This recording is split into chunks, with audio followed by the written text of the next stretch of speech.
चिड़िया की शादी कुछ दिन पहले ही हुई थी। वो बहुत ही आलसी चिड़िया थी। वो घर का काम भी बहुत धीरे धीरे ही करती थी। दिन भर सोती या फिर बैठी रहती थी। एक दिन उसकी सास उसके पास आती है और कहती है, बहू, ओ बहू, थोड़ा चाय बना दे, पीने का बहुत मन कर रहा है। हाँ मम्मी जी, बनाती हूँ कुछ देर में। क्या कुछ देर में? अरे कुछ देर में तो रात के खाने का वक्त हो जाएगा बहू, तो उस टाइम चाय क्या पियेंगे हम लोग। जा जा अभी जाके बना दे। क्या मम्मी जी, क्या कह रही हैं? तो फिर चाय क्यों पीना, रात का खाना ही खा लीजिएगा ना, फिर आराम से सो जाइएगा। सोने में बहुत मजा आता है। हाँ। हे भगवान, कैसी आलसी बहू मिले है मुझे। बस हर काम को टालते ही रहते हैं। कोई काम नहीं करती, कोई काम नहीं करती। टोनी चिड़िया कुछ नहीं बोलती है। टोनी चिड़िया दिन भर बस आलस ही करती रहती। एक बार रात के खाने में जब सब बैठे होते हैं तो टोनी चिड़िया का पति कहता है, अरे टोनी, आज फिर से वही सब्जी? कितनी बार से देख रहा हूँ, हफ्ते में 4 बार देख लिया ये सब्जी में। अरे दुकान जाओ, कोई नया सब्जी लाओ, रोज रोज एक ही सब्जी क्यों खिला रही हो? मार्केट में क्या एक ही सब्जी है? अरे पति जी, अब कौन मार्केट जाए और सब्जी लेकर आए। उड़ते उड़ते पंख भी दर्द करने लगते हैं, इसीलिए जो कहा घर पे वही बना दिया। हाँ।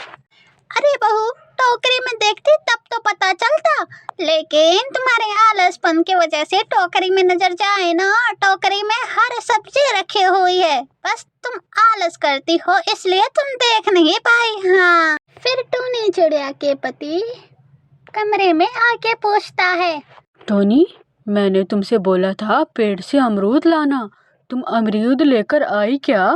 नहीं नहीं पति जी, आज मैं पेड़ पे नहीं जा सकी, इसलिए आज अमरूद नहीं लाई। मैं कल जाके अमरूद लेकर आऊंगी। हाँ। ओहो, पिछले 4 दिनों से मैं यही सुन रहा हूँ।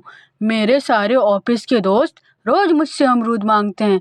तुम तो बहुत आलसी होती जा रही हो टोनी।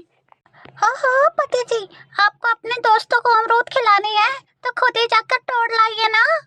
हाँ हाँ, अब तो यही करना पड़ेगा। मैं अपने दोस्तों के सामने शर्मिंदा थोड़ी होऊंगा, मैं खुद जाके तोड़ कर लाऊंगा। फिर उसके दूसरे दिन दरवाजे पे कोई खड़ा होता है और चिल्लाता है, कोई है? दरवाजा खोलो, कोई है? दरवाजा खोलो, मैं कब से खड़ी हूँ। अरे कोई तो दरवाजा खोलो, मैं कब से खड़ी हूँ। लेकिन टोनी चिड़िया कुछ नहीं सुनती और आलस के कारण चुपचाप सोफे पे बैठी रहती है। अरे बहू, कितने देर से कोई आवाज दे रहा है, कानों में रुई डाल के बैठी हो जो तुम्हें सुनाई नहीं दे रहा। क्या मम्मी जी, अब आप आ ही गई हैं तो आप खोल दीजिए ना दरवाजा। क्यों मुझे ताना मारकर और देर कर रही हैं? कब से आवाज दे रहे हैं वो। अरे वाह, उल्टा चोर को दवाल को डांटे। मैं फिर सास दरवाजा खोलती है तो उसकी पड़ोसन दरवाजे पे खड़ी होती है। अरे अरे चिड़िया बहन, दरवाजा खोलने में इतनी देर क्यों हो गई? सब सो गए थे क्या? अरे ये भी कोई वक्त है क्या सोने का? हाँ हाँ। अरे नहीं नहीं, ऐसे कोई बात नहीं। आइए आइए, अंदर आइए। उन सबको देख बहू बोली, ओहो, इन सबको भी अभी आना था। अब मम्मी जी लगा देंगी मेरी ड्यूटी किचन में, अब मैं करती रह जाऊंगी काम। मम्मी जी चिल्लाएंगी, बहू चाय बना दे, बहू पकौड़े तल दे।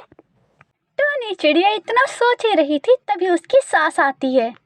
अरे बहू, सो गई क्या? कब से आवाज दे रही हूँ, जाओ चाय बना कर ले आ। हाँ मम्मी जी, अभी जाती हूँ थोड़ी देर में।